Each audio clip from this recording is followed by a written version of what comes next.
Hello, welcome back to Healing Point Massage Therapy YouTube channel. My name is Leona and we are here with us today is Desiree, our registered acupuncturist at Healing Point Massage Therapy. So today Desiree is going to answer frequently asked questions about acupuncture. First, modify the patient's diet and lifestyle, and only then, if these do not affect a cure, treat with medicinals and acupuncture. Sun Si Mao, China's king of medicine. That's really good. Yes.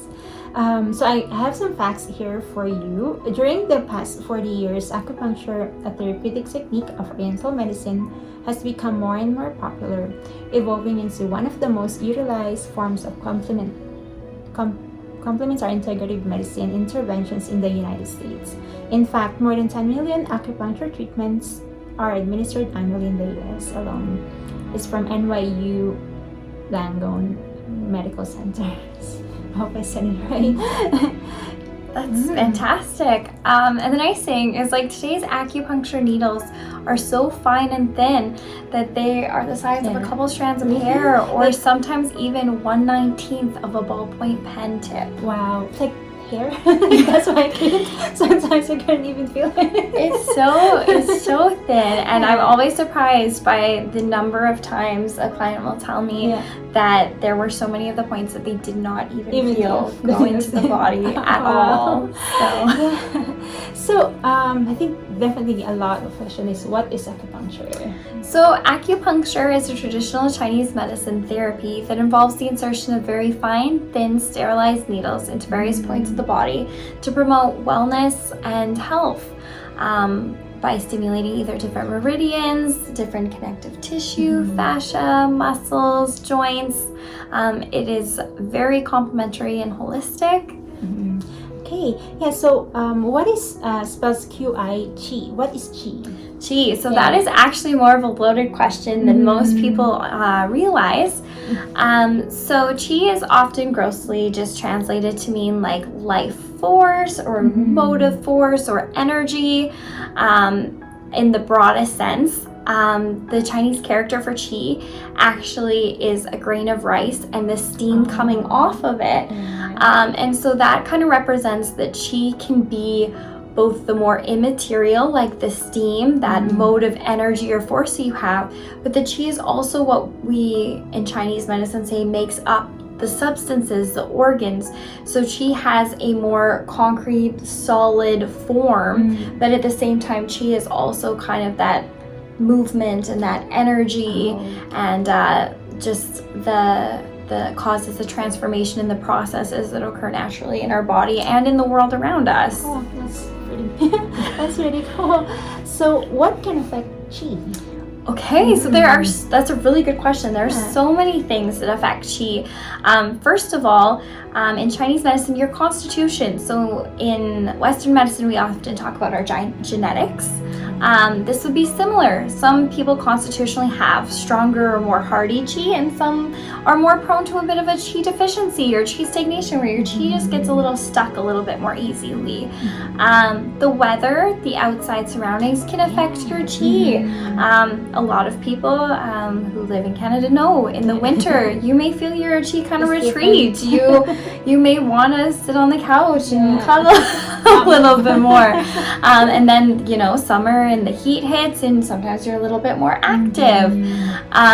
In addition to that, stressors or the emotions that you feel can affect your Qi. Actually, in Chinese medicine, each one of our emotions has a different effect on Qi, which is really, really interesting. So whether you feel fear or anger or joy, that will all affect your Qi in a different way, which is really interesting.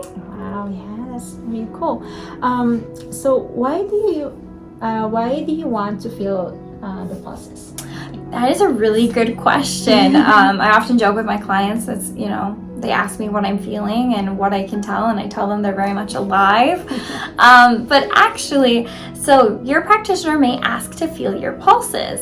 So they are taking your radial pulse, usually bilaterally on both sides. First of all, we are checking for your pulse rate. So you may see them look at their watch or a timer, and they're just gonna see how fast your heart rate is going. Then in addition to that, They will often take your pulse with 3 of their fingers. Each one of them corresponds to a different organ system, and then they will also feel it at different depths to see if there's a place where they feel your pulse more strongly than the others.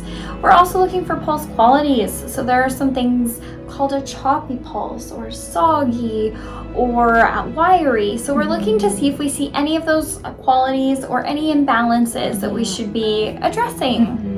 Oh, cool. And why do they want to look at my tongue? Yes. Again, another very good question. A lot of people are taken a little bit aback when your acupuncturist asks you to stick your tongue out at them, but it is very common. So your tongue is actually a microsystem for the rest of your body. So different areas of the tongue correspond to those different internal organ systems. We are also looking at the tongue body, its shape, its color, its size. It gives us different indications. And then we're also looking at the tongue coating.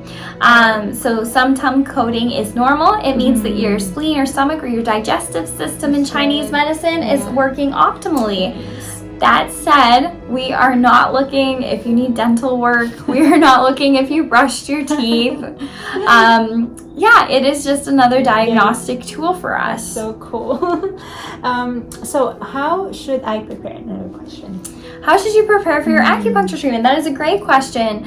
So what I recommend doing is making sure that you've had either a light meal or a little snack prior, just to make sure your blood sugar maintains a stable level. Exactly.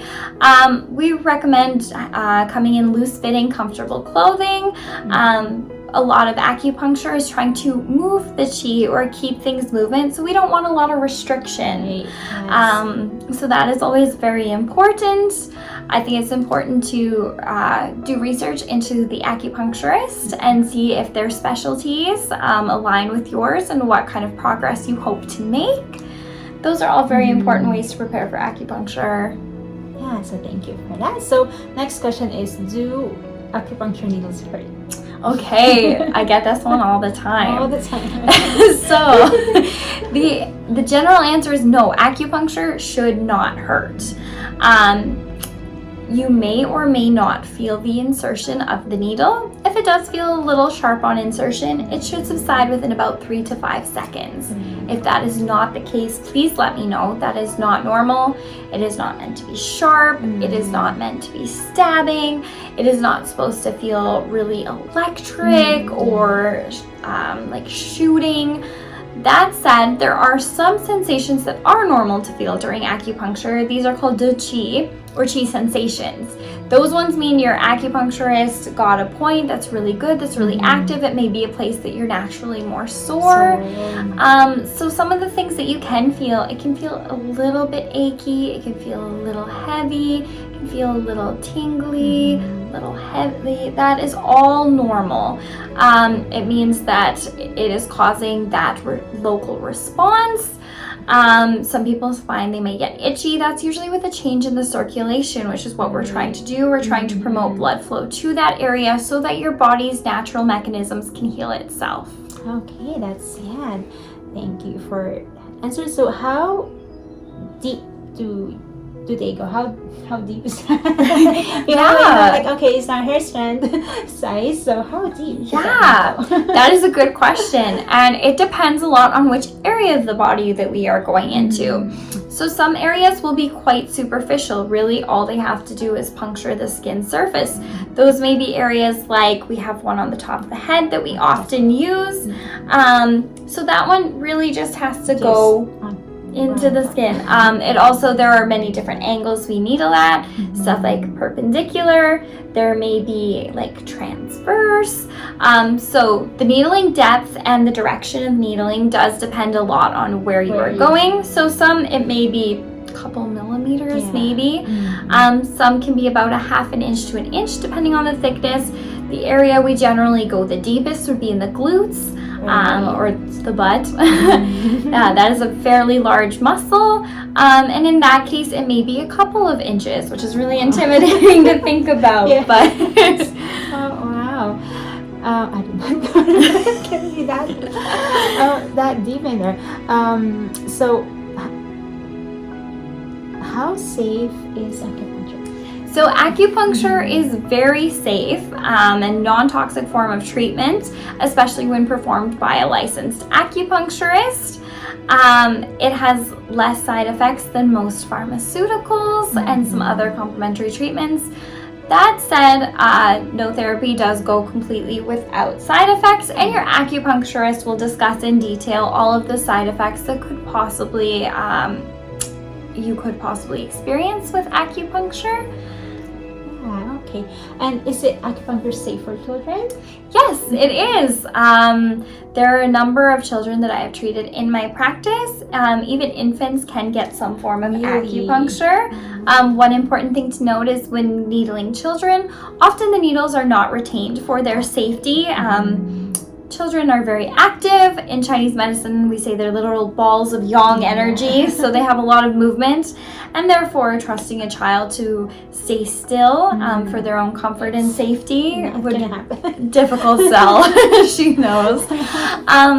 So often these needles are not retained. Sometimes they can either be immediately inserted and withdrawn, or we can stimulate them with other methods like we discussed in our modalities video. Yeah. You should watch that. And how about acupuncture? Is it safe for pregnant women?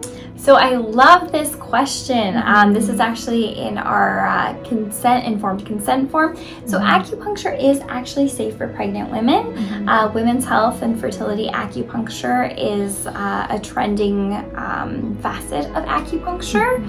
Many women are using acupuncture for fertility treatments and for perinatal care. It can be used to help with some of those uncomfortable symptoms of pregnancy, including morning sickness and back pain. Birth prep acupuncture is on the rise, getting acupuncture at 35 weeks and up to just encourage the softening of the cervix, for the laxity of some of those ligaments, to encourage relaxation prior to that time. That said, there are some acupuncture points that can induce labor naturally. And for those reasons, we ask that if you are pregnant or you are trying to conceive, that you please just let your practitioner know so that we can avoid those handful of points out of an abundance of caution for you and your baby. Okay, yes, that's good to know. What type of schooling do acupuncturists get? So in Alberta here, most programs are about 3 years. There's a minimum number of hours that are educational and a minimum number of hands-on or clinical hours that we have to get. Then after that, we have to pass a series of licensing exams in Alberta. When I took them, there were 5 of them in total. We had Pan-Canadian exam, which had 2 components, which is straight across the board for all of the Canadian provinces that are currently regulated. And then we also had 2 practical exams and then a safety exam that we had to pass in order to be able to become licensed and registered in Alberta. Yeah, that's a lot, so we're in good hands. Yes. Awesome. So what is acupuncture's purpose? So acupuncture, its main purpose is to restore balance in the body, to achieve health and wellness, and to either rid yourself of disease or just prevent disease. That is so important. Exactly. It's one of the strong suits of acupuncture is nothing necessarily has to be wrong. You can address the root problem before it becomes a problem, which is fantastic. Really like that. So how many sessions are needed for acupuncture to be effective? That is a really, really great question. A lot of my clients will notice results instantly in some form. I can't guarantee that, but it is common to see that. That said, it does depend on a number of factors, whether it's acute, so whether you just recently got this condition, whether it's chronic and you've had it for a long time, and then some conditions are just naturally a little bit more stubborn to treat than others. That said, I often recommend weekly or bi-weekly treatments for about 3 or 4 sessions before we reassess and see whether you need more treatments or less treatments. Of course, it will be up to your practitioner and it will depend on the conditions that we are treating for you, but that's generally standard. I say most patients will see quite a bit of resolution of symptoms in 3 to 6 weeks, but of course there is no guarantees and everybody's a little bit different. For sure. And can I use acupuncture in addition to other methods for reducing pain? Yes, definitely, and I highly recommend it. Acupuncture pairs well with many other treatment forms. If you do have trusted healthcare professionals like massage therapists, chiropractors, physiotherapists, we recommend continuing treatment with those, as well as coordinating with your GP for any health concerns that you may have. And acupuncture works really great in tandem with all of these. Yeah, okay, that's good to know. Thanks for answering all those frequently asked questions from our clients. So that's all the time we have for today. Wanted to say thank you for staying with us today. Here in Healing Point Massage Therapy YouTube channel. If you enjoyed this video, hit like, and if you would like to know more about acupuncture, hit subscribe. Thank you so much. Until next time, stay relaxed. Okay, bye. Bye.